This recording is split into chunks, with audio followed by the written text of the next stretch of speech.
आप कहते हैं कि भाई कार से जब आप घर से निकले तो आपको एक बात का ध्यान रखना है। कौन सी बात का ध्यान रखना है? कि गाड़ी में बैग गिर नहीं डालना चाहिए। ये मैं आज आपके पॉडकास्ट के माध्यम से बोल रहा हूं। इस पूरी दुनिया में जिस घर में भी श्रीनाथ भगवान का मुख्य द्वार के सामने घर में अंदर आते ही श्रीनाथ भगवान की फोटो होती है, पिक्चर होती है, उस घर में कभी तंत्र मंत्र प्रवेश नहीं कर सकता। तो कुणाल कुमार साहब क्या मानते हैं, हमारे लाइफ डिजाइनर जो एस्ट्रोलॉजर हैं वो क्या मानते हैं, कर्म बड़ा है या भाग्य बड़ा है? आज भी ये भ्रांति है लोगों के मन में कि भाग्य बड़ा है। कुछ लोग कहते हैं कर्म बड़ा है, कर्म बलवान होता है, कि नहीं भाग्य बड़ा है, भाग्य के आगे तो सब कुछ झुकता है। पर मैं बता दूं कि कर्म और भाग्य दोनों पिता पुत्र हैं।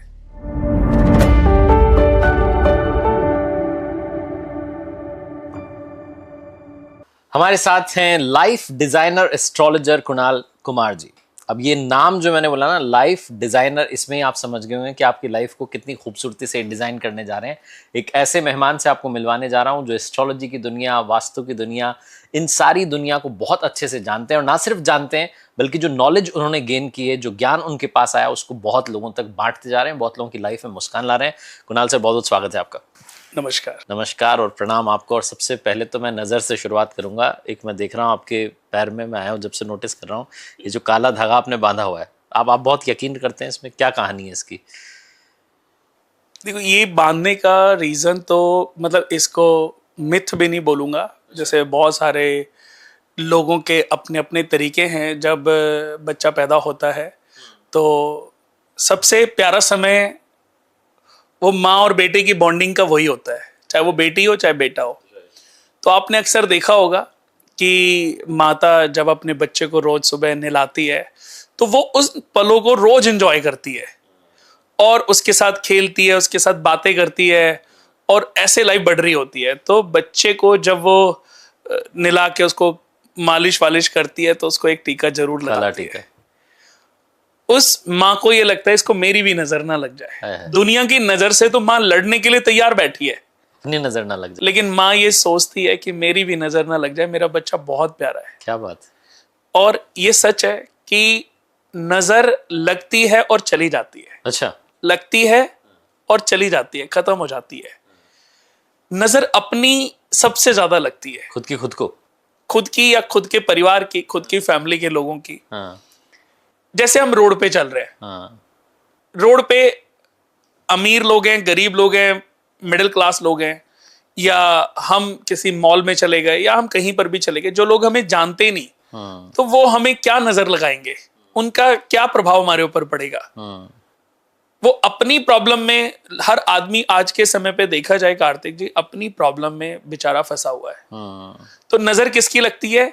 जब हम सुबह तैयार हो रहे होते हैं, अपने घर को देखते हैं, अपनी गाड़ी को देखते हैं, अपनी चीजों को देखते हैं, तो लगता है यार आज मैं कंघी कर रहा है, सब कुछ अच्छे से तैयार हो गया। तो उसको कभी कभी खुद को देख के जब खुशी मिलती है तो अपनी भी नजर लग जाती है। और अपने बच्चों को माँ ये सोचती है कि मेरे बच्चों को मेरी नजर ना लगे, या परिवार के बहुत सारे लोग हैं जो देख के कलप जाते हैं। कजन्स होते हैं, रिलेटिव्स होते हैं, आसपास के पड़ोसी होते हैं, ये हमें जानते हैं।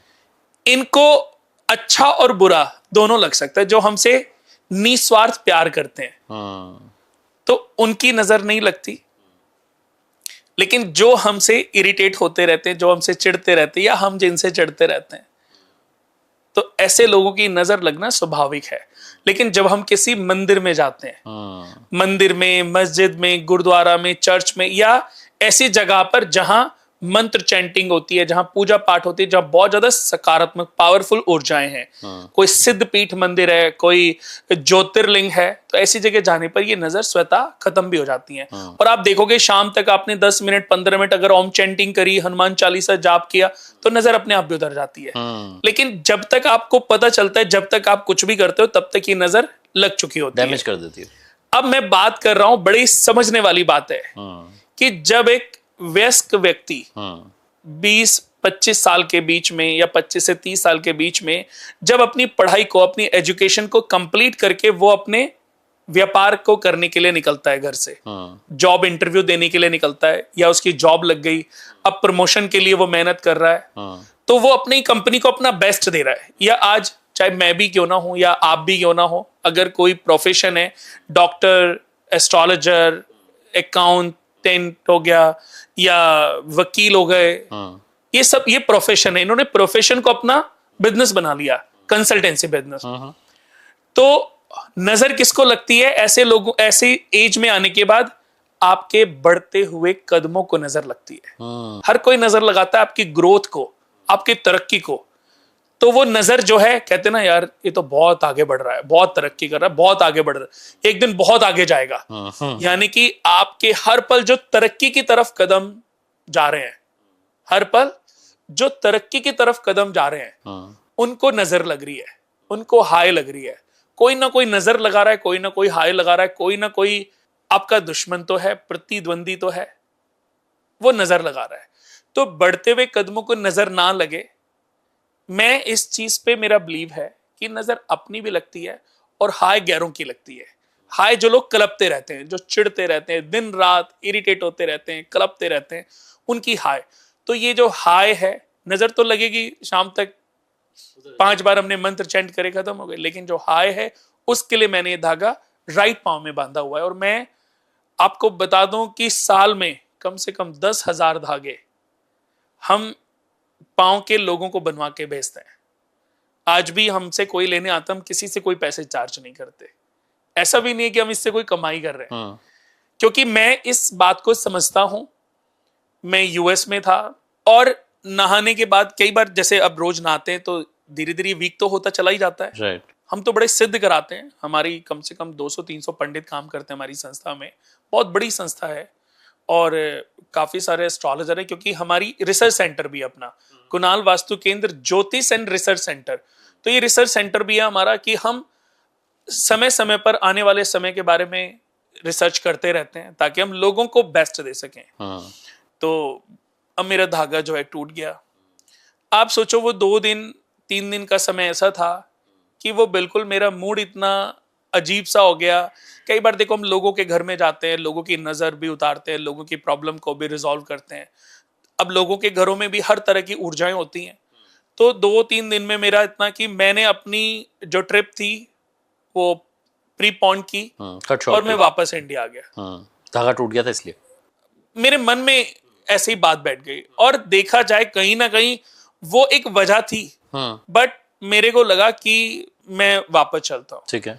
तो पता नहीं, वो साइकोलॉजिकल समझ सकते हो या कोई बात की चीजें कई बार ऐसी होती है। मैं ये तो सोचता हूँ और लोगों को भी समझाता हूँ कि चीजों में विश्वास करो, अंधविश्वासी मत बनो। ऐसा नहीं है कि धागा टूटना एक वजह थी, बट मैंने ये फील किया कि गड़बड़ चीजें ऐसी होती हैं। कई बार हम किसी के घर में ऐसी चली जाएं, किसी के घर में नकारात्मक ऊर्जा है, कोई तंत्र प्रयोग है, ऐसे समझ लीजिए कि बहुत ज्यादा नेगेटिव चीजें हैं, तो वो चीजें आपकी बॉडी को हार्म पहुंचाती हैं। तो ये कवच भी समझ लीजिए कि हम बनवाते हैं, इसको सिद्ध कराते हैं, जब दुनिया को देते हैं। तो मैंने भी ऐसे ही बांधा कि देखते हैं, लेकिन वाकई जब एक बार बांधा है तो मैंने फिर कभी खोला नहीं। जब टूट जाता है फिर मैं दोबारा इसको जल प्रवाह या मिट्टी में दबा देता हूं, फिर मैं दूसरा बनवा के बांध देता हूं तुरंत। और लोगों ने, आप सोचोगे नहीं कार्तिक जी, लोगों ने, कितने लोगों ने हमें इस बात के लिए थैंक्स बोला है, क्योंकि ये बिजनेस तो हो नहीं रहा ना। मैंने कहा साल के 10,000 धागे के करीब हम लोगों को फ्री वितरण करते हैं, देते हैं। तो कोई बिजनेस तो है नहीं, क्योंकि हम पैसे तो ले नहीं रहे। मैं तो आप टीवी मतलब ऑन पॉडकास्ट बोल रहा हूं कि कोई भी आता है तो हम उनको दे देते हैं। लोगों को इसके बेनिफिट मिले हैं। तो बढ़ते हुए कदमों को, दोस्तों, किसी ने बोला कि ये शनि का धागा होता है, ये राहु, ये दोस्तों किसी का धागा नहीं होता। शनि एक धागे से बंधित नहीं है। और शनि के बारे में अगर मैं बता दूं कि शनि का स्थान घर में कहां पर होता है? बृहस्पति का स्थान होता है जहां घर में पूजा घर है। शनि देवता का स्थान है जहां हमारे घर में डस्टबिन है, जहां मलबा होता है, जहां कूड़े का ढेर होता है। अगर मैं स्थान की बात करूं तो हर ग्रह का अपना एक स्थान है, हर ग्रह का अपने एक जगह है। तो ऐसे ही बिल्कुल ये बात, कोई भी आज के समय पे क्या हो रहा है, इंस्टाग्राम पे अपने फॉलोवर, अपने रील वायरल करने के लिए अपनी बातें, लोग कुछ भी अनाप शनाप बोल देते हैं। बेचारे आम पब्लिक उसी को उपाय समझ लेती है। तो मैं ये भी कहना चाहता हूं कि इन मिथ से बचना चाहिए और अपने आप को प्रोटेक्ट करना चाहिए। मैं ये नहीं कह रहा हूं कि ये इस चीज को फॉलो करो, बट इस वहम में कि अगर आप पांव में धागा बांधेंगे, ये मैं जानता हूं कि अगर बांधेंगे तो आपके बढ़ते हुए कदमों को जो नजर लग रही है, जो हाय लग रही है, वो समाप्त हो जाएगी। ये बहुत बड़ा एक रोल प्ले करता है। और इसको 1 महीने 2 महीने बांध के देखो, आपको लग रहा है बेटर हो रहा है, चीजें बढ़िया हो रही हैं, कंटिन्यू करो। नहीं तो आप इस चीज में बंधे मत रहो। आपको ये कोई 10 किलो का नहीं है कि इसको बांधने से आपको पहले इस्तेमाल करो, फिर विश्वास करो। मेरा ये सजेशन। सही बात है। और मैंने जो अपनी ड्रीम कार ली सर, तो मैंने पहले ही काले रंग की कार ली है कि तुम कितनी हाई लगाओगे, लगा लो हाई। मजा आ गया। अब मैं आपसे जानना चाहता हूँ कि कार से याद आया, आप कहते हैं कि भाई कार से जब आप घर से निकले तो आपको एक बात का ध्यान रखना है। कौन सी बात का ध्यान रखना है? जैसे आप गाड़ी से रवाना हो रहे हैं कहीं जाने के लिए, किस बात का? कि गाड़ी में बैक गियर नहीं डालना चाहिए, रिवर्स नहीं होनी चाहिए गाड़ी। रिवर्स नहीं होनी चाहिए, बैक गियर भी नहीं डालना चाहिए। बैक गियर यानी कि रिवर्स। तो बैक गियर यानी कि आप जब अपनी गाड़ी में जाके बैठते हैं, हाँ। तो जैसे बैक करेंगे तो आज दिन में आगे नहीं बढ़ सकते, आप पीछे हटते जाएंगे। और इसको भी बड़ा पॉजिटिविटी कहते हैं ना। अच्छा, इसका एक उदाहरण, आप सूरज को कब जल चढ़ाते हैं? रात को 6 बजे, 7 बजे या शाम को 5 बजे, 4 बजे? बताओ। सुबह चढ़ा। सुबह क्यों चढ़ाते हो? उगते हुए सूरज को जल चढ़ाते हैं। यानी कि जब आप उगते हुए सूरज को जल चढ़ा रहे हो तो घर से निकलते हुए तरक्की की तरफ जा रहे हो, बिजनेस के लिए जा रहे हो, ग्रोथ के लिए जा रहे हो, तो आगे बढ़ना है, पीछे थोड़ी ना हटना है। घर से तो निकल रहे हैं आगे बढ़ने के लिए, तो हम गियर लगा रहे हैं पीछे वाला। नेगेटिव थॉट क्यों लाएं अपने? पहला ही गियर पीछे वाला। हाँ। वो सही नहीं है। तो हमें ये हमेशा ध्यान रखना चाहिए कि जब भी आप अपने घर से निकल करके, हमेशा घर से निकलें तो राइट पांव निकालना चाहिए। राइट मतलब राइट। आप देखो, जब भी आप किसी वॉच शॉप पे गए होंगे तो एक ही टाइम होता है सब घड़ियों में, जो बंद पड़ी होती हैं सब में एक ही टाइम रखते हैं, 10:10। 10:10। बताओ क्यों रखते हैं? क्या कुछ कनेक्शन है उसका? आप बताएं। ये राइट का निशान है। हाँ, right. This is right time. Right टिक हो गया। नहीं, राइट टाइम। यही राइट टाइम है घड़ी खरीदने के लिए। सही बात है। घड़ी का मालिक ये कह रहा है ये राइट टाइम है आपके लिए घड़ी खरीदने के लिए, आप घड़ी खरीदो। इससे राइट टाइम कोई दूसरा नहीं हो सकता। 10:10 मतलब जैसे राइट का टिक, वही निशान। तो ऐसे ही हमेशा राइट पांव निकालना चाहिए। जो भी व्यक्ति अपने घर से निकलते समय राइट पांव घर से बाहर निकालता है, उसके जीवन में अगर 15 दिन नेगेटिव और 15 दिन पॉजिटिव के होते हैं, 15 दिन उसके बुरे और 15 दिन अच्छे होते हैं, तो अगले 1 महीने, 2 महीने, 3 महीने जब आप ये करोगे तो आप फील करोगे कि आपके महीने के 25 दिन अच्छे होते हैं, 26 दिन अच्छे होते हैं, 27 दिन अच्छे होते हैं, 2-4 दिन प्लस माइनस नेगेटिव वाले होते होंगे। आप करना शुरू कर दो। जब आप अपने घर से गाड़ी में जाके बैठते हैं तो कभी भी बैक गियर पहले नहीं डालना चाहिए, हमेशा आगे का गियर डालें। और घर में रात को जब शाम को वापस घर आते हैं तो गाड़ी को अपने घर में ऐसे लगाएं सुबह सीधा नहीं, कि आपको गाड़ी बैक ना करनी पड़े। मैं हमेशा जब घर में अपने जाता हूं तो रात को ही गाड़ी को बैक करके खड़ा करता हूं, ताकि सुबह जब मैं निकालूं या ड्राइवर निकाले तो आगे की तरफ सीधी आगे निकले। तो आपको जीवन में कभी हर्डल्स, अवरोध जैसी बहुत सारी मुश्किलों का सामना दोस्तों नहीं करना पड़ेगा। और एक बहुत बड़ी बात मैंने नीतम अंबानी जी के बारे में सुनी थी। अच्छा। कि उनके ड्राइवर्स को, ये मैंने अपनी एक पॉडकास्ट में बोली भी थी, और ये ऐसा नहीं, ये क्या हुआ कि मैच चल रहे थे दुबई में, यूएई में, जो टीम्स थी उनकी बॉम्बे की, मुंबई इंडियंस। तो उसके लिए उनकी पहले, अब अंबानी देखो हमारे देश के सबसे रिच, सुपर रिच फैमिली है, तो कहीं पर भी वो ऐसे ही नहीं चले जाते। अगर वो जाते हैं तो पहले उनका प्रोटोकॉल जाता है, पहले उनकी टीम जाती है, वो देखती है। तो उनकी टीम जब वहां पर गई तो उन्होंने कंपनी को, जो उनकी लैम्बोर्गिनी, करीबन 150-200 उनके पास लैम्बोर्गिनी और बेंटले, रोल्स रॉयस जैसी कार्स थी, तो उनकी कार्स उन्होंने हायर की थी कि आपके अगले 1 महीने के लिए सारे ड्राइवर, सारी कार जो है वो हमारे पास रहेंगी। और उनको ट्रेनिंग दी गई कि आपने किन किन चीजों का ध्यान रखना है। जब अंबानी फैमिली का, नीता अंबानी जी खास तौर पे जब आपकी गाड़ी में बैठेंगी तो ये इंडिकेशन दिया गया कि आप बैक गियर नहीं डालोगे। अगर बैक गियर डाला तो उनके माइंड में नेगेटिव थॉट्स आने लग जाते हैं, और वो बहुत ही पॉजिटिव थॉट्स, पॉजिटिव चीजों को लेके आगे चलने वाली महिला हैं। आपने देखा होगा जब मैच, कई बार वो मंत्र पढ़ने लगती हैं, हाथ जोड़ लेती हैं, कई बार फिंगर क्रॉस कर लेती हैं कि बस मैच जीतने वाला है, जीतने वाला है। यहां तक कि उनकी जो मदर इन लॉ है वो भी, और कई बार उनके बच्चे भी।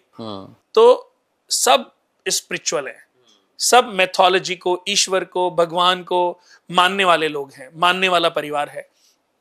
आज तभी तो देखिए श्रीनाथ भगवान की पूजा करते हैं। जिस घर में श्रीनाथ भगवान का वास होता है ना, ये मैं आज आपके पॉडकास्ट के माध्यम से बोल रहा हूं, इस पूरी दुनिया में जिस घर में भी श्रीनाथ भगवान का मुख्य द्वार के सामने, घर में अंदर आते ही श्रीनाथ भगवान की फोटो होती है, पिक्चर होती है, उस घर में कभी तंत्र मंत्र प्रवेश नहीं कर सकता।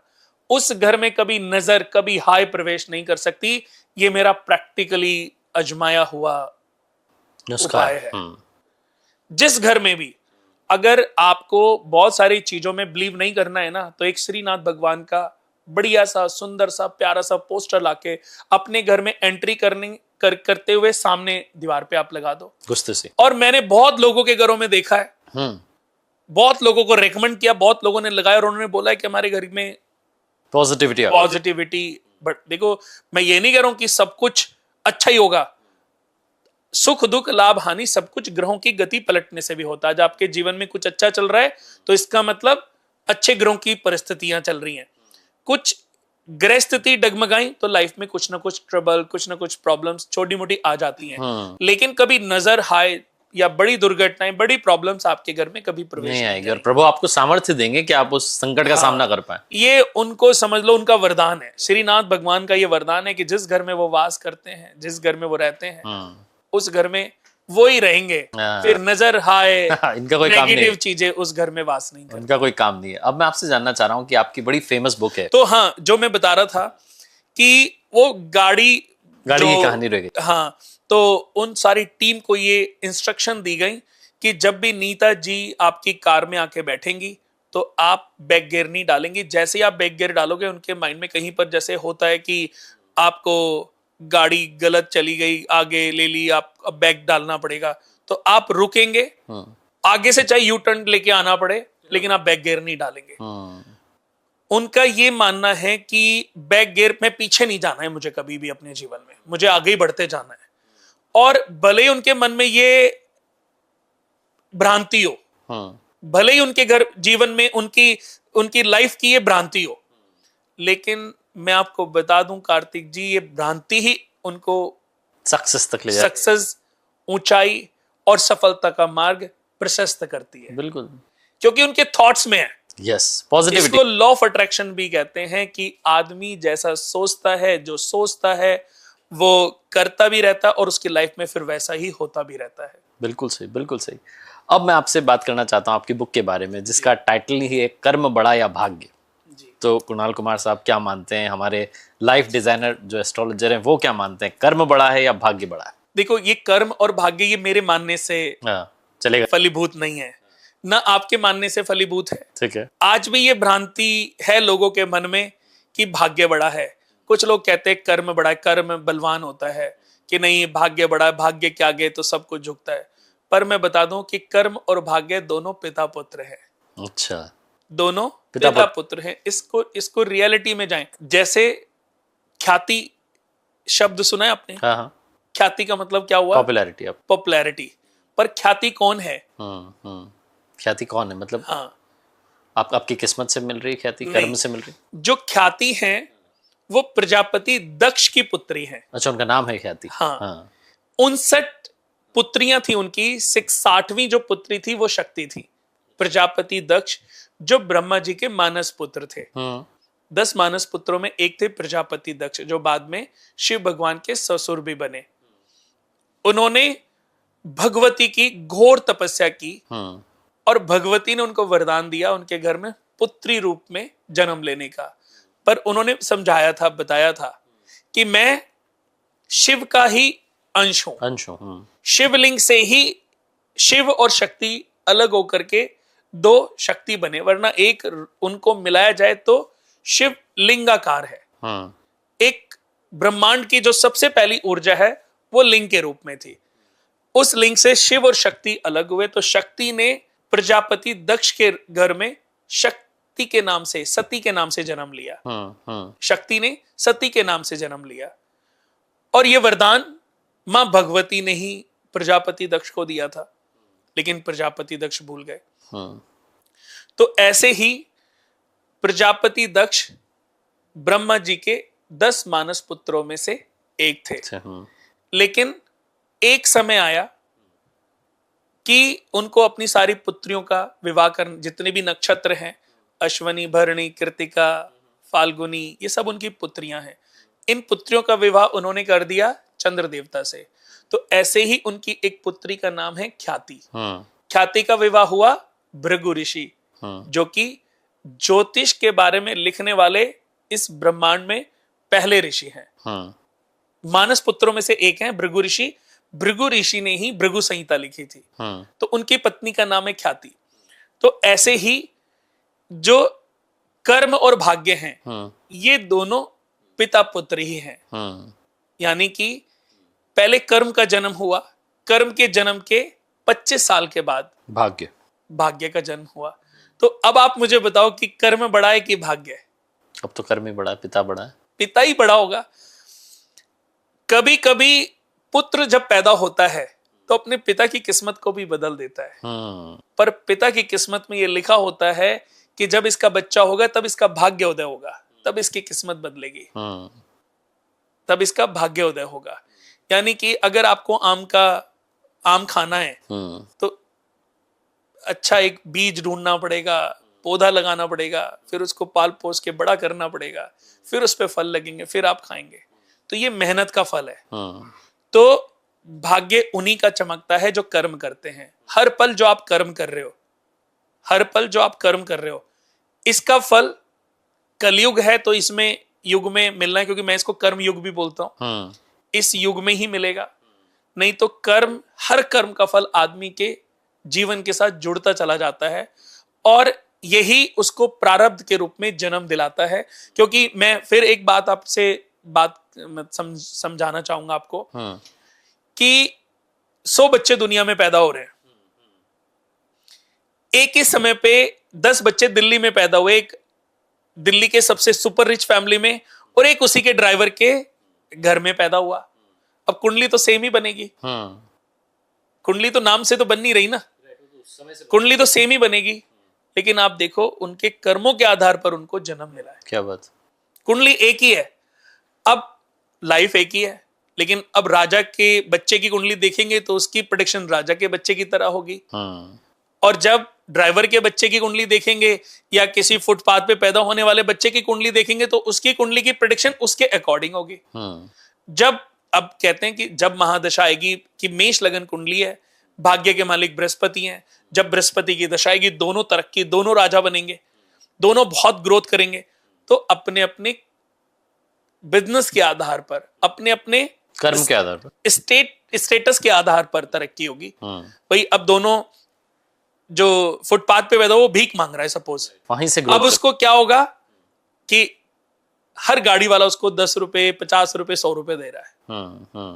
वो करोड़ों में बिजनेस कर रहा है तो उसको करोड़ों में डील, करोड़ों में मीटिंग, करोड़ों के बिजनेस बढ़ता जा रहा है। उसने करोड़ों से लाखों करोड़, 1 लाख 2 लाख करोड़ तक बिजनेस को ले गया। उसको भी कितनी मिलने लगी, उसको 100-100 रुपए लोग देने लग गए। उसकी किस्मत बदलनी थी। उसने पैसे इकट्ठे किए, उसने एक रिक्शा खरीद लिया, एक रिक्शे से उसने दूसरा रिक्शा खरीद लिया, रिक्शे से उसने ऑटो खरीद लिया, ऑटो से उसने, पता चला जब वो 100 करोड़ वाला जो बच्चा था, बड़ा राजा वाला जो बच्चा था, बड़ा घर में जो पैदा हुआ, उसने जब बिजनेस लिया था तो वर्थ थी 100 करोड़। आज उसकी वर्थ है 10,000 करोड़। तो वो अपने बिजनेस को अपने लेवल के अनुसार वहां पे अपने स्टेटस से ले गया। अब उस भिखारी को देखें, फुटपाथ पे पैदा होने वाले बच्चे की लाइफ को, तो जी आज उसकी 3 गाड़ियां चलती हैं, आज उसकी जी 7 गाड़ियां चलती हैं, उसका अपना अच्छा घर है, फुटपाथ पे पैदा हुआ, लेकिन आज उसने अपना स्टेटस, उसके लिए वही राजयोग है।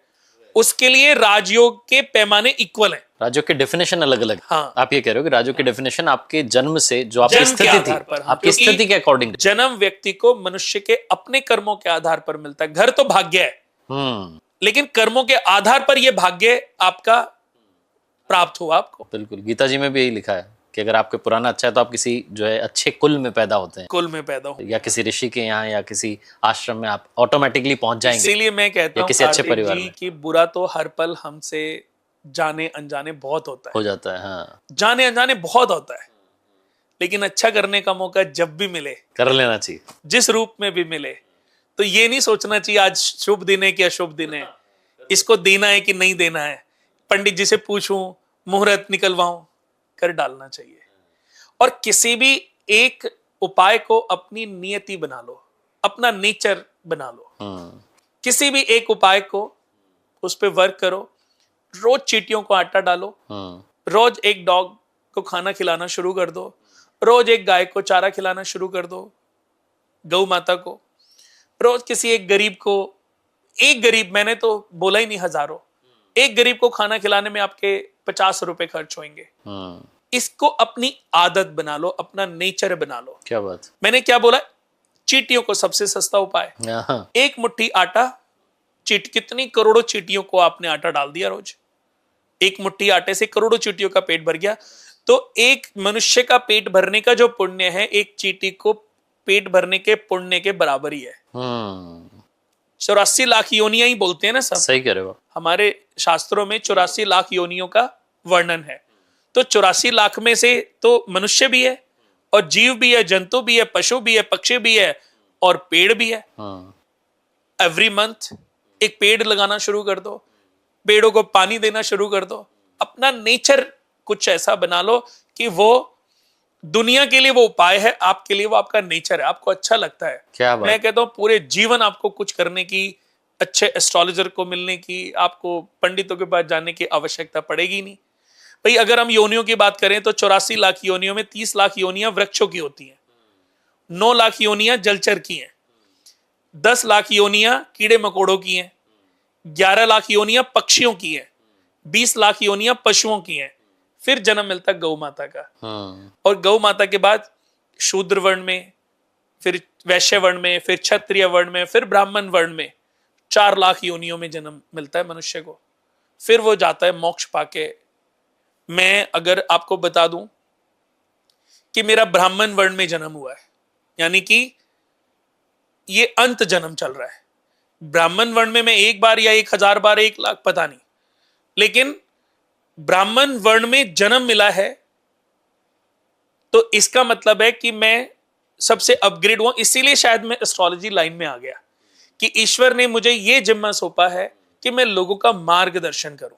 और मुझे ईश्वर से ये ज्ञान भी मुझे ईश्वर से ही मिला है, और उसको लोगों को देने की कोशिश कर रहा हूं। निमित्त बने आप, निमित्त बनाओ। बिल्कुल। बट अगर मैं अपने निमित्त में सफल हो गया तो इस जन्म से मोक्ष मिलना तय है, क्योंकि मेरा ये अंत जन्म हो सकता है, क्योंकि मेरा ब्राह्मण वर्ण में जन्म हुआ है, और शनि मेरा 12वें घर में बैठा। 12वां घर मोक्ष कारक होता है। यानी कि अगर दुनिया में किसी भी व्यक्ति को मोक्ष मिलना है तो उसको देखना है कि उनकी जन्म कुंडली में 12वें भाव में अगर शनि बैठे हैं, 12वें भाव में अगर केतु बैठे हैं, तो इस जन्म से आपका मोक्ष तय है। क्या बात। ये जन्म 9th हाउस से देखा जाता है, पिछला जन्म 5th हाउस से देखा जाता है, और अगला जन्म 12th हाउस से देखा जाता है। 12th हाउस से आपको पता लगेगा आगे की कहानी क्या है। हाँ। अब मैं आपसे जानना चाह रहा हूँ कि हम थोड़ा सा लोगों की बात करते हैं, क्योंकि न्यूज़पेपर हम देखते हैं या जो न्यूज़ ऐप्स हैं उनमें बताते हैं राशिफल आता है, उसमें लकी कलर की बात होती है, लकी नंबर की बात होती है। क्या ये सच में लकी कलर्स, लकी नंबर्स ये काम करते हैं?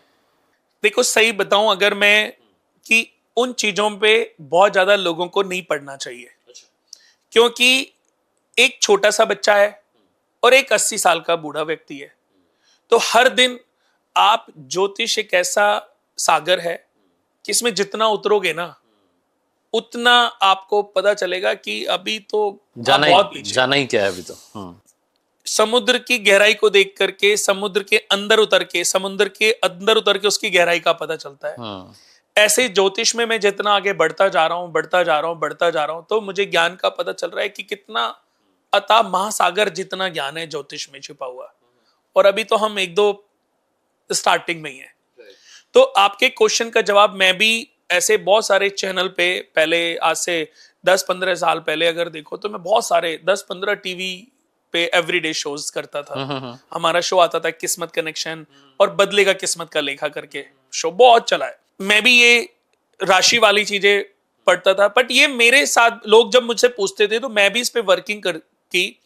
तो मैंने ये समझने की कोशिश की कि ये एक समय होता है, हम एक छोटे से बच्चे और एक वृद्ध व्यक्ति और एक मीडिएटर, मिडिल क्लास, एक 10 साल, एक 20 साल, 30 साल, सबकी कैटेगरी तो डिफाइन कर नहीं रहे ना। सबकी कि 0 से 5 साल के बच्चों के लिए ये रहेगा, 5 से 10 साल के बच्चों के लिए ये रहेगा। और ये ग्रह तो हर पल परिवर्तित हो रहे हैं, इनकी डिग्रियां आगे बढ़ रही हैं। तो इस पे सही बताऊं बहुत मुश्किल है कि इसको वर्किंग में लाना। फिर भी, और मैं बता दूं कि ये जो राशियां होती हैं ये लगन और डेट ऑफ बर्थ से भी चलती हैं और नाम से भी चलती हैं। जो ओरिजिनल राशि है वो अकॉर्डिंग टू कुंडली आपको पता चल सकते हैं। जैसे जब आपका जन्म हुआ उस समय चंद्रमा 3 नंबर में थे, यानी कि मिथुन राशि में, बुध के नक्षत्र में। तो अब आपके ऊपर बुध की दशा मिली। अब आपकी जो राशि है मिथुन राशि है। तो मिथुन राशि आपको अगर पता है ओरिजिनल तो आप उसको फॉलो कर भी सकते हो। आप ये सोचते हो कि मेरा नाम कनेश है, मेरा नाम कमित है, मेरा नाम कुणाल है, या मेरा नाम कुमार है, या मेरा नाम केसे है, तो मिथुन राशि है सबकी। तो मिथुन राशि वाले सब जो नाम से मिथुन राशि है उनके लिए ये राशि फल काम नहीं करेगा। और मैं बता दूं कि न्यूमरोलॉजी 1% वैल्यू करती है। ये नंबर, न्यूमरोलॉजी, ये कलर कॉम्बिनेशन, ये डेज 1% वैल्यू करते हैं।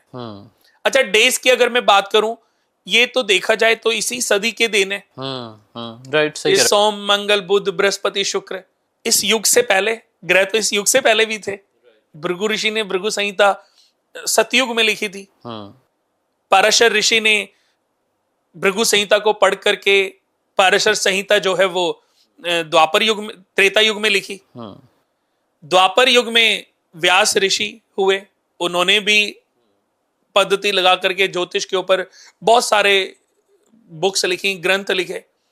तो मैं यही तो कहना चाहता हूं कि ये दिनों को हम थोड़ी देर के लिए भूल जाएं। हालांकि मैं भी बोलता हूं, मैं भी लिखता हूं, मैं भी राशिफल बताता हूं, मैं भी कोई पूछता है, बट इसमें व्यक्ति को कम पढ़ना चाहिए, क्योंकि ये बहुत सारे लोगों पे तो सुटेबल होती हैं पर बहुत सारे लोगों पर सुटेबल नहीं होती है। कस्टमाइज्ड तो ऐसी भ्रांति में क्यों जाना, ऐसे भ्रम में क्यों फंसना जो 100% काम नहीं कर रहा है। 100% क्या काम करेगा? 100% देखो ज्योतिष काम करता है। सबसे पहले मनुष्य को अपनी ज्योतिष हमारा बेसिक ज्ञान है, ज्योतिष हमारा प्रारब्ध है, ज्योतिष हमारा आने वाला कल है, ज्योतिष हमारा चल रहा वर्तमान है, यानी कि भूतकाल, वर्तमान, भविष्य काल, तीन ही है। ये सब ज्योतिष से प्राप्त हो सकता है। ये ज्ञान, संपूर्ण ज्ञान ज्योतिष से जाना जा सकता है। ज्योतिष वृक्ष की जड़ है, उसके तने वास्तु, उसके तने न्यूमरोलॉजी, उसके तने पॉमिस्ट्री, उसके तने सामुद्रिक शास्त्र, ये सब उसके तने हैं, लेकिन जो जड़ है वो ज्योतिष है। जड़ को पूजो। ज्योतिष आपके प्रारब्ध है कि इस जन्म का उद्देश्य क्या है।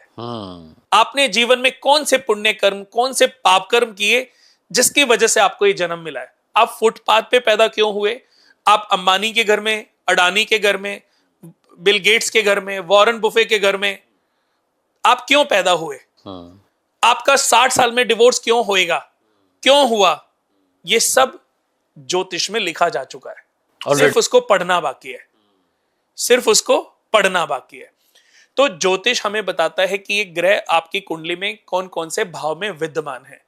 ये अच्छे फल भी देते हैं और बुरे फल भी देते हैं, और किसी किसी भाव में बैठ करके ये आपके प्रारब्ध, यानी कि आपके जो एंसेस्ट्रल्स ऋण हैं, जो डेट्स हैं, आपके जो डेबिट्स हैं, उनको, उनका ज्ञान भी दे रहे हैं। तो हम क्या करते हैं, सबसे पहले हमारी जन्म कुंडली का नाम है कर्म कुंडली। कर्मों के आधार पर मनुष्य की बनाई गई वो जन्म कुंडली जो आपके पूर्व जन्म के प्रारब्धों का ज्ञान आपको प्रदान करती है कि कौन से कर्म, कौन से पाप कर्म, कौन से पुण्य कर्म, कौन से राजयोग, कौन से खराब योग लेकर के आपका जन्म हुआ है। मनुष्य अपने जीवन में अपने ऋणों के साथ, अपने दोषों के साथ, अपने पाप कर्मों के साथ उत्पन्न होता है। उन्हीं के आधार पर व्यक्ति ये डिसाइड करेगा कि मैं तरक्की कब कैसे करूंगा।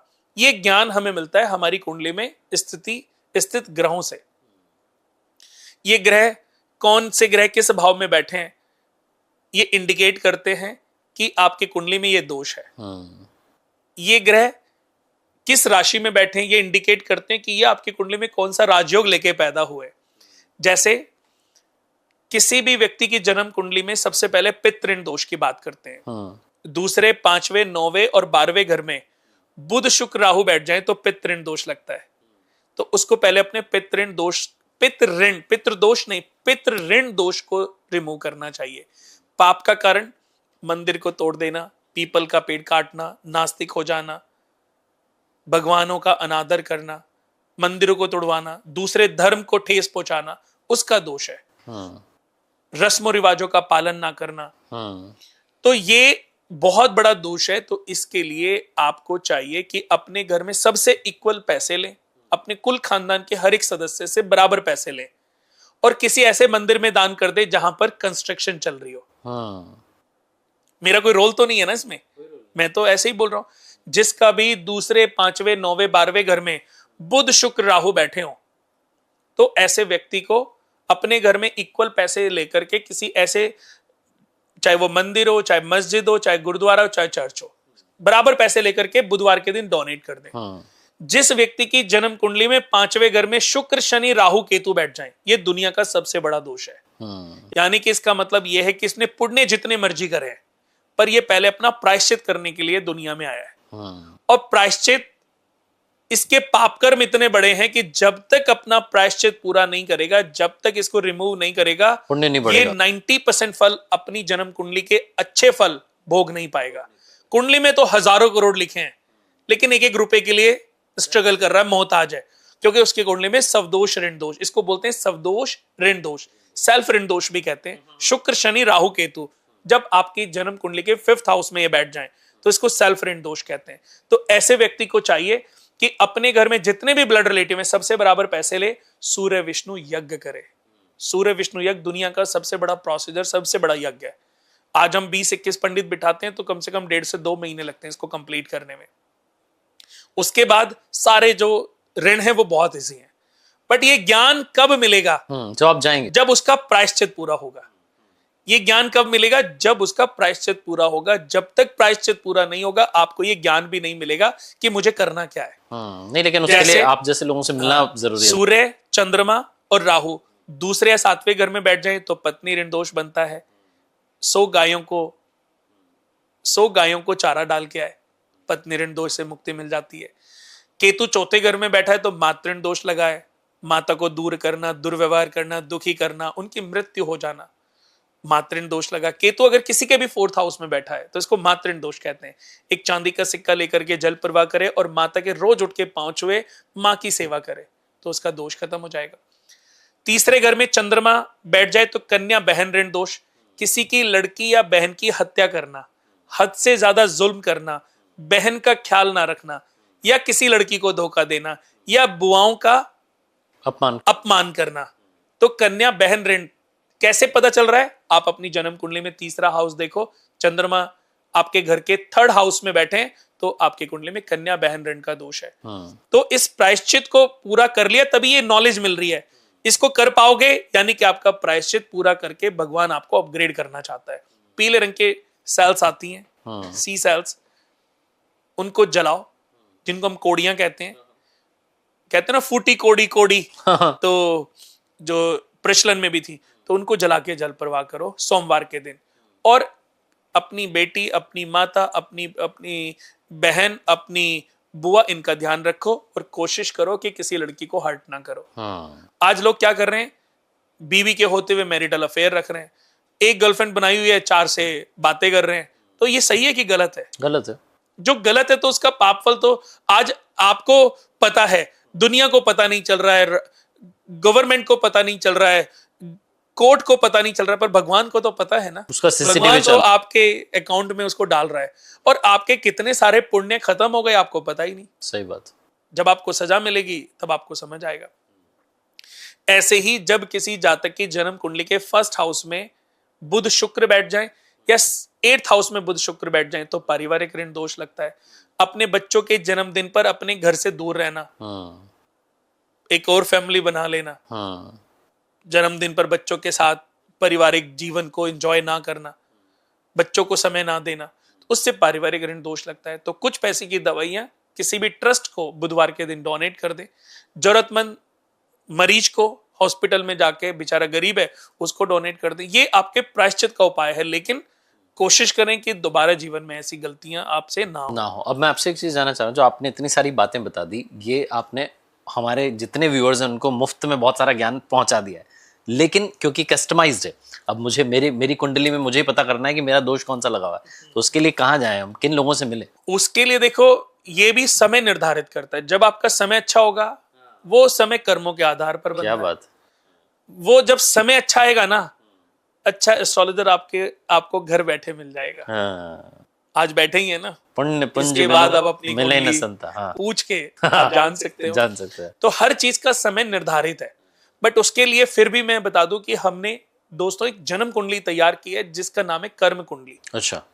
उस जन्म कुंडली में सबसे पहले हम इन्हीं प्रारब्धों के बारे में बताते हैं, इन्हीं ऋणों के बारे में, इन्हीं दोषों के बारे में बताते हैं, क्योंकि हम जानते हैं, पिछले 26-27 सालों की मेरी अपनी स्टडी है कि जब तक आपके प्रारब्धों से आपको मुक्ति नहीं मिलेगी, जब तक आपके पैतृक ऋण भार खत्म नहीं होंगे, और मैं आपको बता दूं कि किसी भी ऋण भार में मेरा कोई रोल नहीं है।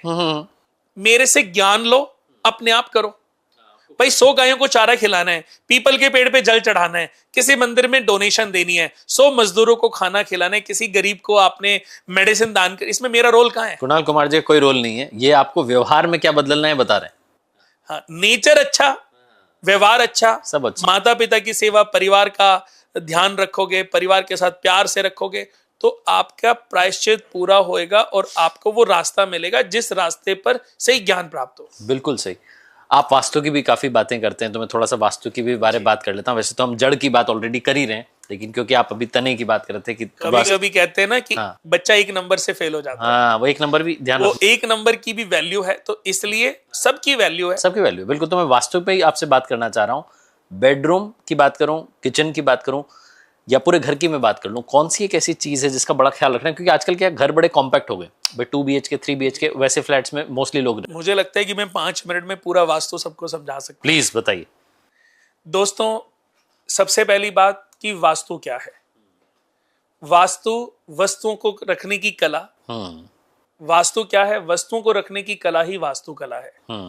आप अपने घर को सिर्फ पहले स्वच्छ रखें, साफ सुथरा रखें, घर के अंदर डस्टिंग करते रहें, घर को साफ रखते रहें, और घर में रोज 10 से 15 मिनट मंत्र चैंटिंग करते रहें। आपके घर के सारे वास्तु दोष हर रोज खत्म हो जाएंगे। अगर वास्तु दोष है तो घर में आने वाली सनरेज ऊर्जा लेकर के आती है, और जहां पर यह दोष होता है वहां पर यह नेगेटिव ऊर्जा के रूप में प्रबल होने लगती है। वो आपके जीवन में नुकसान लाती है, मिसहैपनिंग लाती है। तो जब आपके घर में रोज मंत्र चैंटिंग होता है ना, तो ये कभी जीवन में प्रबल नहीं हो पाएगी। तो जिस घर में 10-15 मिनट, कम से कम आधे घंटे तक मंत्र चैंटिंग होती है, पूजा पाठ होता है, उस घर में वास्तु दोष काम नहीं करता। फिर अगर मैं इसको साइंटिफिक वे में लेके जाऊं, तो वास्तु सौर मंडल में चलने वाली चुंबकीय तरंगों से संबंध रखता है। इन्हीं तरंगों के आधार पर हमें पता चलता है हमारा सोने का स्थान, हमारा खाने पीने का स्थान, हमारा रसोई घर, हमारा बाथरूम, ये सब चीजें कहां कहां पर होनी चाहिए। देखा जाए तो ये सूरज कहां से उदय हो रहा है? ईस्ट से, और छिप रहा है वेस्ट में। तो सूरज का उगना और छिपना ये प्रदर्शित करता है कि घर में कौन कौन सी चीजें कहां पर होनी चाहिए। देखिए, सुबह जब आप उठोगे तो नॉर्थ ईस्ट में हल्की हल्की सनरेज पड़ती हैं। जब वो घर में प्रवेश करती हैं तो घर के अंदर के सारी नकारात्मक ऊर्जा को खत्म कर देती हैं। आप 3 बजे के सूरज की किरणें अपने फेस पे लोगे तो आपको ज्यादा अच्छा लगेगा। सुबह 5 बजे जो भोर की पहली किरण जब आपके घर में पड़ती है, वो सनरेज आपके लिए ज्यादा सुखमय होती हैं। तो आप मुझे 5 बजे वाली, सुबह 5 बजे वाली, क्योंकि वो बड़ी सौम्य होती है, बड़ी सॉफ्ट होती हैं। और जो व्यक्ति के घर में सनरेज सुबह प्रवेश करती हैं मुख्य द्वार से या खिड़कियों के मार्ग से, उस घर के अंदर भी वास्तु दोष नहीं रुकता।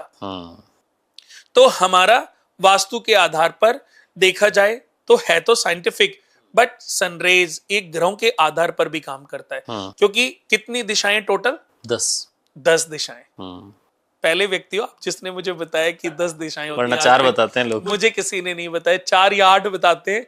तो मैं ये बता दूं कि मेरे अपने पूरे जीवन में मुझे पहली बार कोई मिला है जिसने बताया कि टोटल 10 दिशाएं होती हैं। लेकिन जो वर्किंग में है, इफेक्टिव में है, वो 8 दिशाएं होती हैं। East, west, north, south. North east, south east, north west, south west, एक आकाश और एक पृथ्वी। तो टोटल 10 दिशाएं होती हैं। लेकिन आकाश और पृथ्वी की जो दिशा है ये वास्तु में बहुत ज्यादा वर्क नहीं करती। तो अब बात करते हैं 8 दिशाओं की।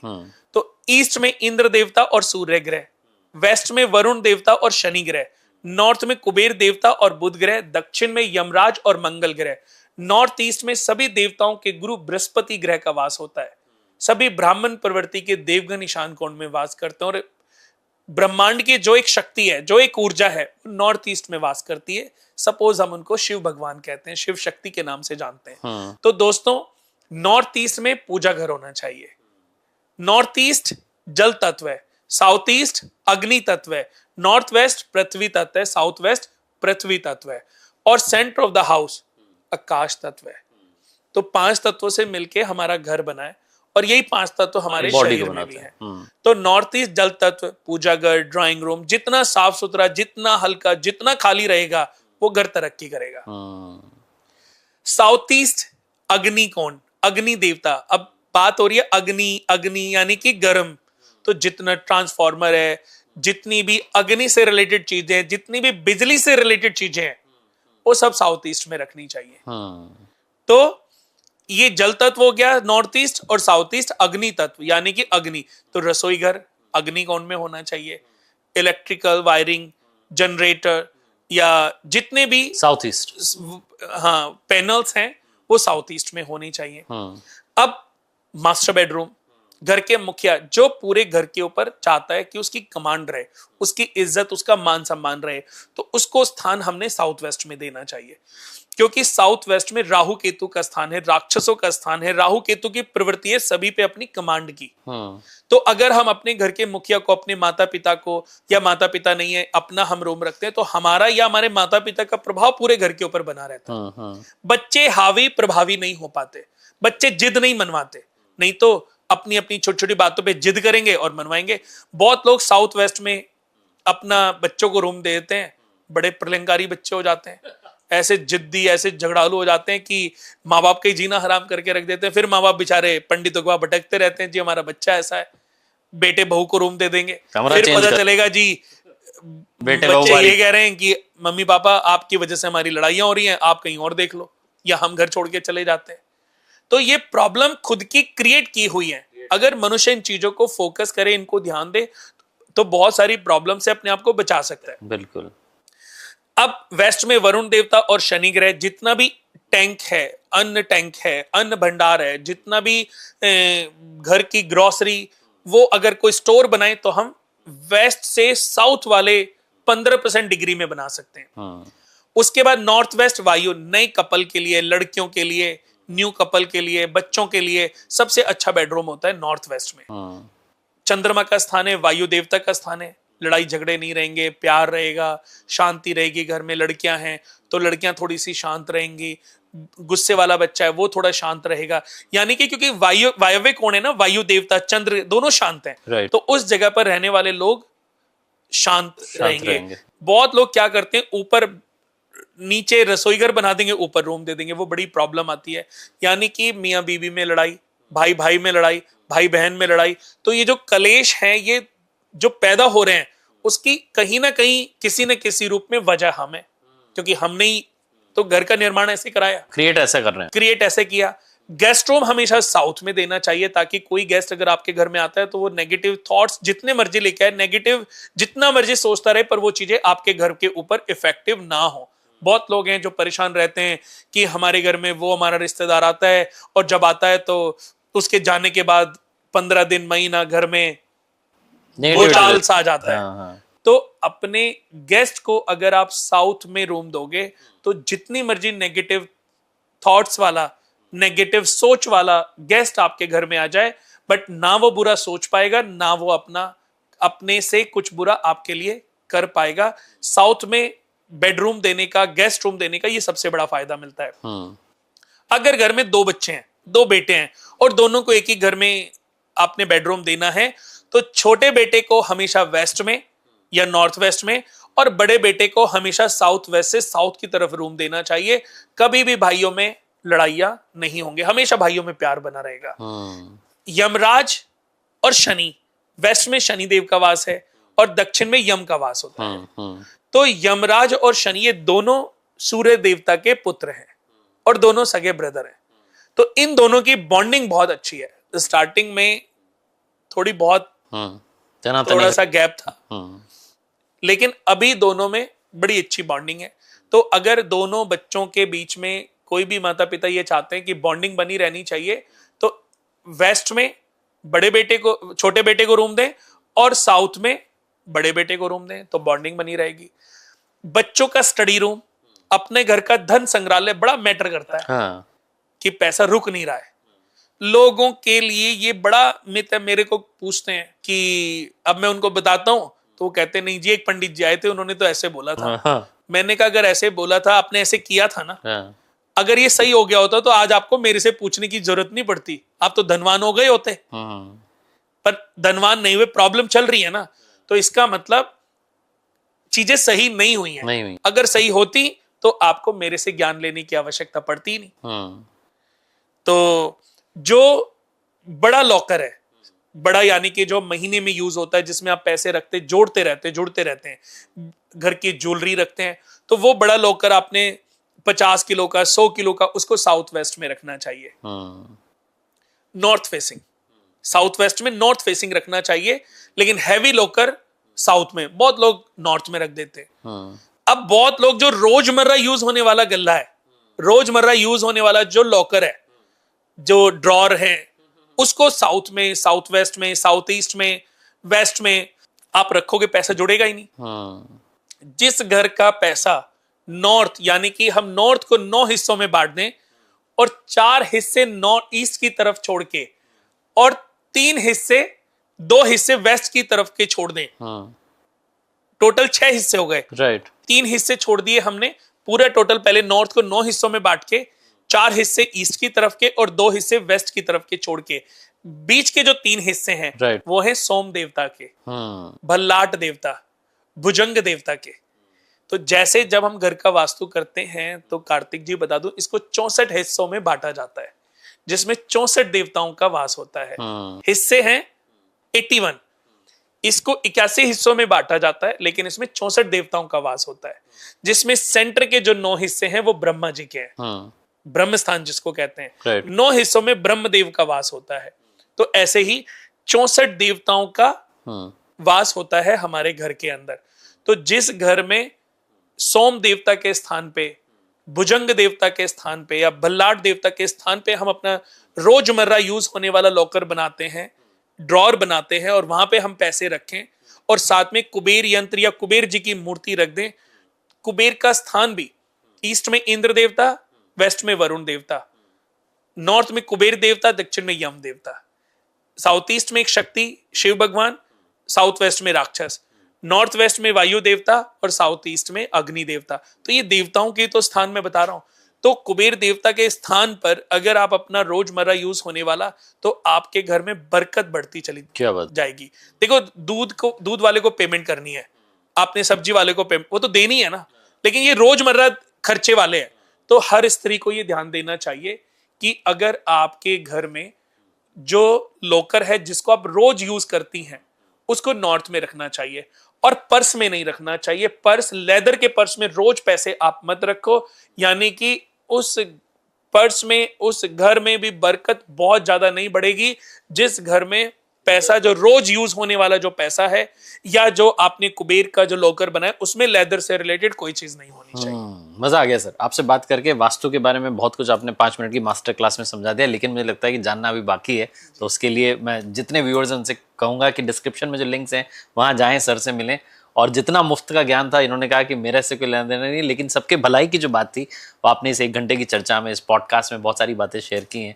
सो ज्योतिष की आपने बात की, वास्तु की बात की। मुझे याद आ गया कि जैसे आपने पूछा कि सबसे ज्यादा महत्वपूर्ण, हाँ, वैसे तो मास्टर देखो, टिप, हाँ। हाँ, सब जगहों का बहुत वैल्यू है, पर कुछ ऐसे टिप्स मैं लोगों को दे देता हूं Please, जो please. लोगों के लिए बहुत उपयोगी रहेंगे। जैसे बहुत लोग, रसोई का बहुत महत्वपूर्ण है। अगर हम देखें कि 100 नंबर का पेपर है तो एक निबंध आता है, राइट। वो सबसे बड़ा होता है 25 नंबर का। तो 25 नंबर अगर हमारे घर में, हमारे घर के वास्तु दोष में हमें सपोर्ट करते हैं तो वो है नॉर्थ ईस्ट। नॉर्थ ईस्ट जल तत्व, नॉर्थ ईस्ट जहां एक शक्ति जो पूरी दुनिया को चला रही है, ईश्वर शंकर भगवान का वास होता है। तो दोस्तों, नॉर्थ ईस्ट में पूजा घर होना चाहिए, आध्यात्मिक कक्ष होना चाहिए, बच्चों का बेडरूम हो सकता है जो अनमैरिड है, या बच्चों का स्टडी रूम भी आप बना सकते हो, या ड्राइंग रूम भी बना सकते हो। जितना नॉर्थ ईस्ट साफ सुथरा रहेगा, 25% ऊर्जा आपको नॉर्थ ईस्ट से ही मिलेगी। और घर के नॉर्थ ईस्ट के भी नॉर्थ ईस्ट में इसको जल तत्व बना दो, यानी कि एक ऐसा, चाहे महात्मा बुद्ध हो, चाहे कोई भी ऐसे आजकल ना बड़े छोटे छोटे से पॉट्स आते हैं जिसमें जल चलता रहता है, पानी चलता रहता है, मिनी फाउंटेन्स टाइप, हाँ, छोटे-छोटे मिनी फाउंटेन टाइप के। तो अपने घर के नॉर्थ ईस्ट में अगर ड्राइंग रूम है, नॉर्थ ईस्ट के भी नॉर्थ ईस्ट में जाकर के, भाई नॉर्थ ईस्ट के कमरे में भी, नॉर्थ ईस्ट में जाकर, north east, south east, north west, south सब है, उसमें भी तो नॉर्थ ईस्ट के कमरे में भी, नॉर्थ ईस्ट में जाके आप एक चलने वाला पानी वाला फाउंटेन छोटा सा, या महात्मा बुद्ध के आज बड़े सुंदर सुंदर से मिलते हैं, तो वो आप लगा करके अपने घर को 25% ऊर्जा सिर्फ इसी जगह से दे रहे हो। क्या बात। और घर के साउथ ईस्ट में, साउथ ईस्ट में एक रेड बल्ब लगा दीजिए, तो आपने 15% साउथ ईस्ट के प्रबल कर दिए, यानी कि टोटल 40% आपने अपने घर का वास्तु ठीक कर लिया इन 2 चीजों का ध्यान करके। फिर घर के जितने भी वॉशरूम हैं उसमें बाल्टियों में आधा पानी, गंदा पानी बिल्कुल ना छोड़ें, बहुत ही प्रॉब्लम आपके घर में रहेगी। हमेशा बाल्टी को उल्टा करके रखें, अच्छा, या बाल्टी को भर के रखें, अगर ऐसा है बाल्टी को भर के, पूरा भर के रखें, आधा अधूरा ना रखें। हाँ, जब आप अपने घर नहाने के लिए बाथरूम में जाएं तो आपको बाल्टी भरी हुई दिखे, आपका मग्गा या तो उल्टा रखो या उसको भी पानी से भर के रखो। आप इसको कुछ दिन प्रैक्टिकली करके देखो, आपकी चीजें घर में ग्रोथ के रूप में, अच्छे रूप में बढ़ने लग जाएंगी, आपके घर में पॉजिटिविटी आने लग जाएगी। सिंक घर में, जो घर की सिंक होती है उसमें कभी खाली बर्तन, झूठे बर्तन नहीं होने चाहिए। हमेशा सिंक को साफ करके और एक स्टील का या तांबे के लोटे में पानी भर के, या पीतल के लोटे में पानी भर के आप अपनी सिंक में रखें, और उस सिंक के पानी को ले जाकर के सुबह जब उठें, घर की गृहिणी या घर का कोई भी सर्वेंट है उसको ले जाकर के बाहर के पौधों में डाल दे, या कैक्टस, कंटीले, गुलाब के किसी भी पौधे में डाल दे। मैं कहता हूं आपके घर की सारी नेगेटिविटी जो है वो चली जाएगी, क्योंकि रसोई में अन्नपूर्णा मां का वास होता है, बरकत होती है रसोई में। कहते हैं ना यार, इनकी रसोई में तो बड़ी बरकत है, रस से भरी हुई है रसोई। तो अगर आप चाहते हैं कि आपके घर में बरकत रहे, आपकी रसोई रस से भरी रहे, आपके घर में धन की, अन्न की कभी कोई कमी ना रहे, तो उसके लिए इस उपाय को करना शुरू करें। 1 महीने से 3 महीने, मेरी किसी भी बात को सिर्फ 1 महीने से 3 महीने फॉलो करो, आपको लगे लाइफ बदल गई, कंटिन्यू करो, नहीं तो बंद कर दो। क्या बात। मैं कभी नहीं चाहता दोस्तों कि आप किसी अंधविश्वास में रहो, मैं तो अंधविश्वास को ब्रेक करना चाहता हूं। तो अगर ये छोटी छोटी सी चीजें हैं, इनसे मजा आ जाएगा सर। और आपकी इस पूरी चर्चा में मैंने 2 मंत्र निकाले हैं। पहला तो ये निकाला है कि भैया सुधारोगे व्यवहार तो आएगा प्यार। तो सबसे पहले तो बिहेवियर हमारा जो है अच्छा होना चाहिए, जो आप इतने सारे दोषों के बारे में बताए थे। और दूसरी बात आपने बहुत सुंदर कही कि 1 से 3 महीने आप तो ट्राई करके देखो, तो पहले इस्तेमाल करो फिर विश्वास करो। अगर विश्वास कर लिया ना, लोगों की किस्मत को बदलना तय है। पुराने समय में आपने देखा होगा कि माताएं रसोई के पास नीचे जमीन पे बैठा के, आसन पे बैठा के अपने परिवार के बड़ों से छोटों तक के लोगों को खाना खिलाती थी, और घर में प्यार रहता था। राइट। आज वो प्यार कहाँ है? आप किसी भी घर में चले जाओ, आपको आधे घंटे में ये पता चल जाएगा रहने के बाद इस घर में कितनी पॉजिटिविटी है, कितना प्यार है। एक दूसरे की छीटाकसी, एक तेज आवाज से ही पता चल जाता है कि इस घर में का माहौल कैसा है। तो हर घर के सदस्यों को चाहिए कि दिन का एक समय का खाना पूरे परिवार के साथ बैठकर खाना चाहिए। आपके घर में कभी बरकत खत्म नहीं होगी। क्या बात। मैं एक छोटी सी कहानी सुनाता हूँ। एक व्यापारी था और उसके पास जीवन में किसी चीज की कोई कमी नहीं थी। तो एक बार सपने में लक्ष्मी जी आई और उसने बोला कि भाई तूने मेरी बरसों बड़ी पूजा बड़ा तप किया है, लेकिन अब मेरे जाने का समय है। तेरी दशा ऐसी आ रही है, मेरे जाने का समय है। पर मैं तो जा रही थी, पर तूने मेरा इतनी पूजा इतना प्यार मुझसे किया है। अच्छा इंसान था, अच्छा व्यापारी था, सेठ था नगर का, कि मेरे जाने का समय है कि मैं तुझे एक वरदान देके जाऊं। ये सपने में की बात, सारी बात सपने में। तो अब वो भी सपने में वो कहता है कि सही में मुझे लगता है कि अब आप रुकेंगी तो है नहीं, क्योंकि मेरी ग्रह स्थिति के आधार पर मेरा शायद समय ऐसा आ गया है। तो वरदान क्या दिया? तो उसने बोला कि फिर भी माता, मैं बहुत आभारी हूं कि आप मुझे एक वरदान के लिए बोल रही हो। हाँ। कह रहे बस मेरे घर में इतना वरदान दे के जाओ कि मेरे घर से प्यार खत्म ना हो। क्या बात। मेरे घर से प्यार खत्म ना हो। तो उसने वरदान, माता रानी ने, माँ लक्ष्मी ने वरदान दिया और वो चली गई। उसके बाद अगले दिन वो खाना खाने बैठा। सुबह जब उठा तो उसने समझ लिया कि ये सपना था। हाँ। पर सपने भी माता हिंट देके गई है। तो शाम को अपनी काम से वापस आया, अपनी दुकान से, अपने व्यापार से, तो खाना खाने बैठा। सब वही नीचे बैठ के खाना खाते थे। तो खाना खाने बैठा तो उस घर में एक नियम था कि सबसे पहले बड़ा, फिर उससे छोटा, फिर उससे, इस तरीके से खाना खाते थे, फिर उनके बच्चे भी। तो उसने खाना जैसे ही पहला निवाला तोड़ के सब्जी में डाल के और अपने मुंह में डाला तो उसमें कड़वा जहर। अब हुआ क्या था, जब सास सब्जी बना रही थी तो सास ने बोला कि बेटा नमक चेक करके नमक डाल देना। अब सास ने क्या किया कि चलो वो ही चेक कर लेगी, उसको डालना था लेकिन उसने डालना नहीं था, लेकिन उसने बोला चलो मैं ही डाल देती हूँ, वो चेक तो करेगी। उसने एक चमचा सब्जी के अनुसार नमक डाल दिया और नहाने चली गई। अब बहू आई, बहू का क्या फर्ज था कि चेक करना। उसने चेक नहीं किया कि मम्मी ने डाला नहीं, चलो आइडिया से डाल देती हूँ, और वो भी अपने काम में लग गया। उसने अपनी दुरानी को बोला कि सब्जी रखी है, एक बार नमक चेक कर लेना। मैंने चेक नहीं किया, तो उसने बोला शायद दीदी ने नमक डाला नहीं है। उसने भी एक चमचा डाल दिया और चेक नहीं किया। जब समय खराब आता है तो सब कुछ आदमी, वो खराब का रास्ता पता नहीं होता। तो इस तरीके से वो सब्जी में 3 बार नमक डल गया। जब वो बड़े, जो उन्होंने निवाला तोड़ के मुंह में डाला, जो बड़े सेठ थे, बड़े से, हाँ, तो देखा तो सब्जी तो एकदम कड़वी है। अब उनको अपने सपने की बात याद आ गई। किसका मतलब, सौभाग्य हमारे घर से चला गया, लक्ष्मी जी हमारे घर से चली गई, सुख हमारे घर से जाने की तैयारी कर रहा है और दुख का आगमन होने वाला है। लेकिन उसको बात याद आ गई कि प्रेम खत्म ना हो। तो उसने कहा मैं पत्नी को बोलूंगा तो बिना बात की बहस न छिड़ जाए। तो उसने चुपचाप वो खाना खाया और वो सोने चला गया। फिर दूसरा बेटा आया, दूसरे बेटे का खाना लगाया उनकी पत्नी ने। तो अब जैसे उन्होंने खाना खाया तो सब्जी में नमक बहुत ज्यादा। तो उन्होंने बोला कि पापा कहाँ पर हैं, बाबूजी कहाँ पर हैं।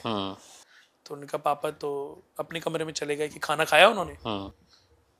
कि हाँ खाना खाया उन्होंने। कि कुछ बोले, कह रहे नहीं उन्होंने तो कुछ नहीं बोला। अब बड़े बेटे ने सोचा कि यार जब पापा ने नहीं बोला तो मैं क्यों बोलूं, सब चुप। कभी ऐसा ना हो कि पापा मेरे पे गुस्सा हो जाए। वो भी खाना खा के अपने कमरे में चला गया। फिर उसके बाद छोटा बेटा आया, उसने भी यही पूछा कि बड़े भैया ने, पापा ने खाना खाया। तो उसने बोला हाँ। कि कुछ बोला उन्होंने कि नहीं, वो भी खाना खा के चला गया कि मैं भी क्यों बोलूं। अब उसके बाद तीनों के बच्चों ने खाना खाया, दोनों के बच्चों ने खाना खाया, तो उन्होंने भी नहीं बोला, बच्चे भी नहीं बोले कि कभी डांट ही पड़ जाए, हमें ही ज्यादा लग रहा हो। फिर जब तीनों, सास ने, बड़ी, अब तीनों अपना खाना जब खाने बैठी तब समझ में आया। तो अब उनको लगा कि मैंने नमक डाला था, मुझे लगता है कि मुझसे ज्यादा पड़ गया, तो उसने भी चुपचाप खाना खाया। सबने ने। चुपचाप कर। फिर बड़ी जो जेठानी थी उसने कहा कि क्या पता मुझसे हो माँ गया। ने बोला था कि नमक चेक कर लेना, मैंने check उन्होंने नहीं डाला था और मैंने भी गलती से डाल दिया, लेकिन चुपचाप खा के मैं भी क्यों बोलूं। सेम ऐसी छोटी बहू ने भी कहा कि दीदी ने बोला था कि नमक चेक करना, पर मैंने चेक नहीं किया, उन्होंने भी चुपचाप खाना खाया अपने कमरे में जाके। तो ऐसी जो चीजें धीरे धीरे प्रॉब्लम्स आती, पर वो ऐसे ही एक व्यक्ति के उस- व्यवहार ने। उस घर की एकता कभी टूटी नहीं, क्या क्योंकि बात। ये वरदान उन्होंने माता से ले लिया कि प्यार खत्म ना हो। क्या बात। लेकिन वो व्यवहार तो से एक व्यवहार महीना, 2 महीना, 3 महीना बीते, वो दरिद्रता आई सपने में कि बेटा मैं तो तेरे घर को तबाह करने आई थी, तेरी ग्रह स्थिति ऐसी थी। शनि देव आए, राहु देव आए, केतु देवता आए, सारे जो नेगेटिव क्रूर देव सब आ गए। सब आ गए। दुख भी आ गया कि भाई हमने तो बहुत चाहा तेरे घर में कलेश हो, लड़ाई हो, गरीबी आए, प्रॉब्लम आए, पर तुम्हारा जो प्यार है ना, उसने सब उसने वो हमें टिकने ही नहीं दे रहा। सारे संकटों का आपको तो हम तो हार मान गए, अब हम तेरे घर से जा रहे हैं। प्रस्थान कर रहे क्या हैं बात। मजा आ और गया। वापस लक्ष्मी जी आपके घर में आगमन आने करेंगे। वाली है। तो व्यवहार सुधारना ही प्यार को लाना है, प्यार को यही बनाना। दुनिया के हर इंसान को मैं क्या बात समझाना है। चाहता हूँ। बिल्कुल सर, बड़ा अच्छा लगा आज आपसे मिलके, आपसे बात करके, और सर से कांटेक्ट करने के लिए जैसा मैंने बताया डिस्क्रिप्शन में आपको लिंक मिलेंगे। बहुत बहुत धन्यवाद इस सुंदर, सार्थक और सकारात्मक चर्चा के लिए। Thank you sir, thank you so much. प्रणाम आपको जी।